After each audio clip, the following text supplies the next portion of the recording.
sur la gestion des risques d'entreprise, qui aujourd'hui est une démarche stratégique en fait, qui dans toutes les entreprises est nécessaire, puisque cela prend en compte tous les aspects d'une organisation, est nécessaire alors pour toutes les entreprises et même pour nos entreprises d'assurance, surtout dans le contexte actuel de la mondialisation. Donc c'est très nécessaire aujourd'hui, important, la gestion des risques des entreprises pour toutes les entreprises et surtout pour les entreprises du secteur des assurances. Maintenant, est-ce qu'une entreprise ou alors une compagnie d'assurance peut-elle prospérer sans ERM? Alors impossible. Aujourd'hui, une entreprise ne peut pas prospérer sans ERM parce qu'il s'agit d'une identification des risques au sein d'une entreprise, de son évaluation et de sa gestion. Donc sans cela, je ne pense pas qu'une entreprise puisse prospérer sans ERM. Alors, de combien de pays viennent des séminaristes qui sont présents? Alors, vous savez, l'Institut international des assurances a 14 pays membres. Donc, ce séminaire s'adresse aux 14 pays membres. Donc, les séminaristes viennent de ces différents pays-là. Voilà. D'accord. Et ensuite, la dernière question. Le gros reproche aux compagnies d'assurance, c'est la difficulté, voire le refus de payer ou réparer les sinistres. Est-ce un problème lié à l'ERM? Alors, les compagnies d'assurance n'ont jamais refusé de régler les sinistres. Alors, aujourd'hui, concrètement, pour le dire, comme je l'ai dit tout à l'heure, le RM, c'est la gestion des risques d'entreprise. Identifier les risques, les évaluer, les gérer. Et cela s'intègre à chaque niveau d'organisation de l'entreprise. Ça veut dire qu'au niveau des sinistres aussi, puisque vous parlez du règlement des sinistres, au niveau des sinistres aussi, le RM a son rôle à jouer forcément. Mais en réalité, pour dire vrai, le plus vieux reproche fait aux assureurs, c'est toujours le retard dans le paiement des sinistres. Mais la réalité, il faut le dire, les assurés aussi ne lisent pas complètement, ne lisent pas leur contrat d'assurance. C'est quand ils ont des sinistres qu'ils repartent lire, alors que c'est un contrat et il y a des conditions. D'accord? Donc généralement c'est ça. Et le plus souvent, c'est sur l'assurance automobile. Et sur l'assurance automobile, quand il y a un sinistre, il faut faire un constat de police ou de gendarmerie, un certain nombre de pièces à fournir, ce qui décourage souvent les assurés. Mais les assureurs n'ont jamais refusé de payer les sinistres. Et la réalité aussi, c'est qu'il y a bien aujourd'hui des assurés qui sont satisfaits des prestations des compagnies d'assurance, mais ce sont ceux-là qui parlent peu, on ne les voit pas.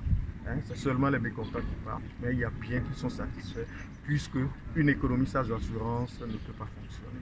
Parce que les assureurs sont là pour quand même remettre en ordre un certain nombre de choses en cas de sinistre, et les assureurs jouent très bien leur rôle. Ça, il faut le dire. Voilà. Je vous remercie. Regardez toujours les caméras, s'il vous plaît. Regardez toujours les caméras.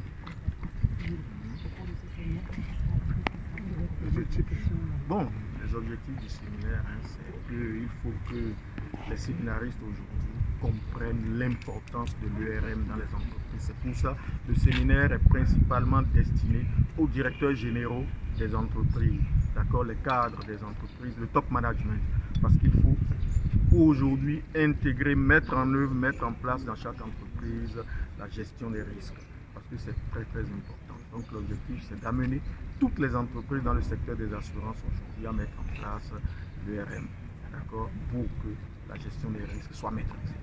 D'accord. Voilà, merci. Merci. Attention, monsieur.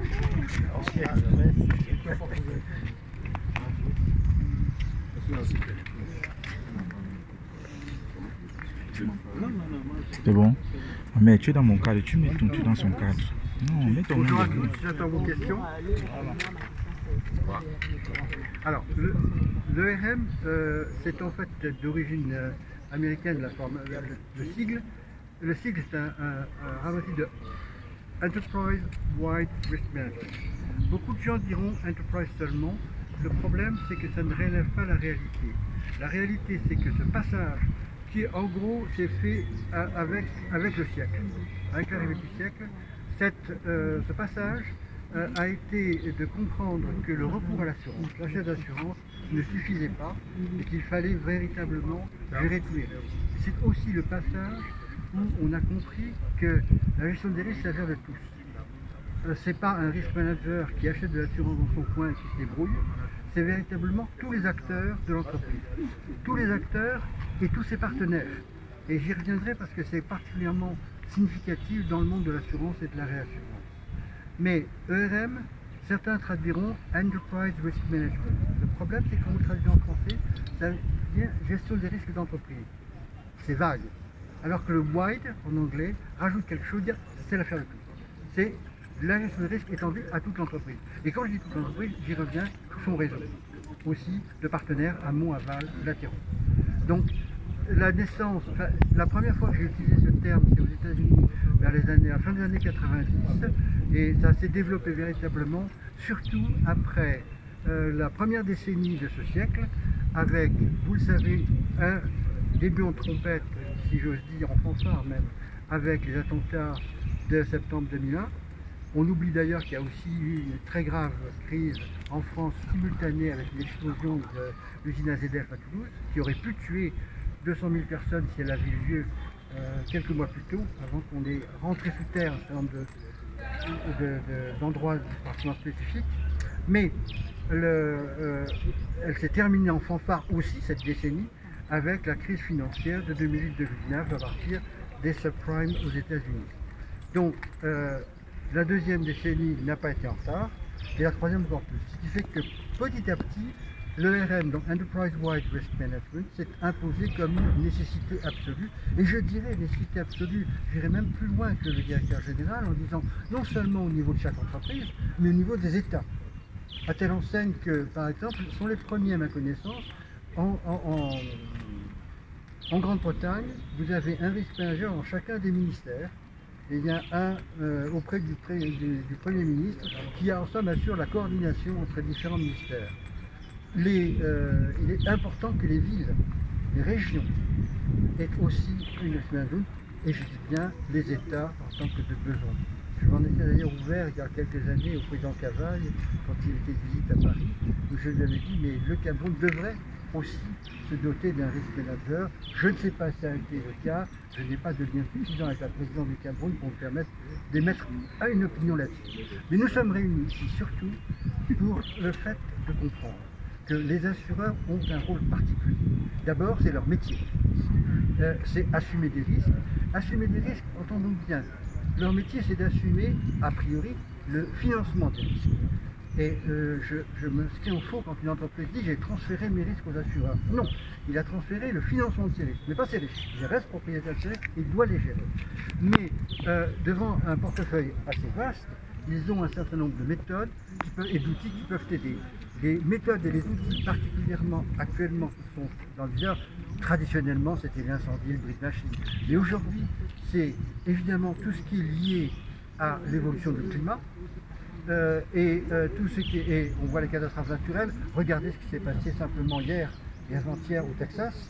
Monsieur Trump a beau nier l'existence d'un réchauffement, on voit ses conséquences.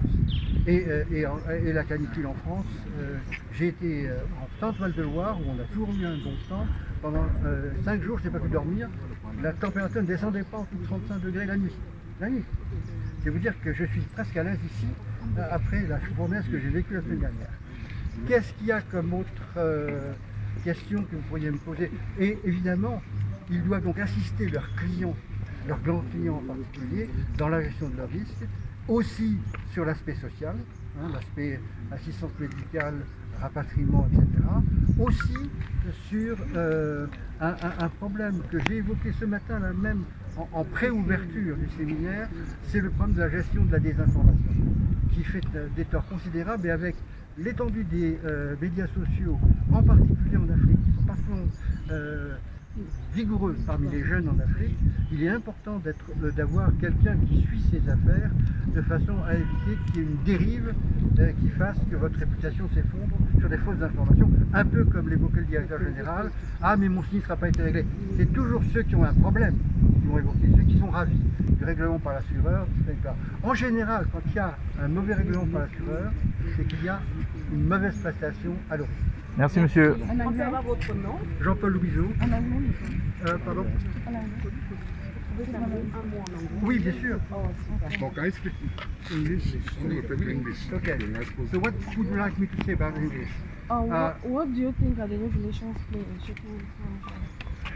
Look and Risk Reste management. ton téléphone. Alors il faut baisser le Risk téléphone. s'il vous management, plaît. as far as insurance and reinsurance companies are concerned, it's absolutely a must, a need, because it's their life.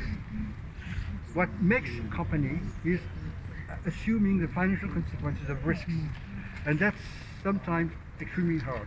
In addition, in the region here, as you know, the CIMA rules makes it even harder to people, or harsher for people not to do ERM since promulgation of a new rule in January 25. So it's very recent and it's a stress.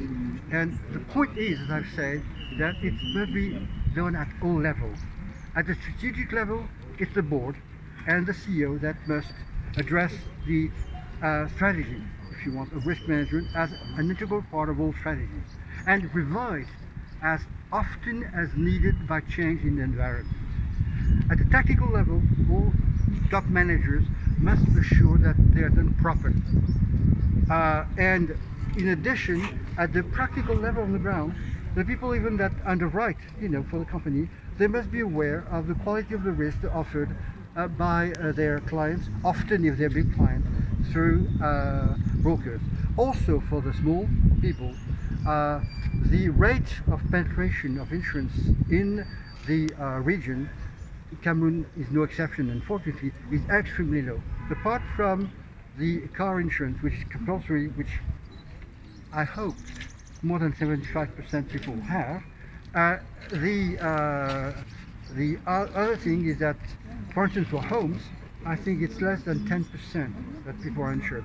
If there's a fire in one of the Yaoundé suburbs, how many people will be left without a home, without anything? Thank you. Thank you. Thanks. Welcome. Pardon. Non, j'ai pas de carte sur moi, mais je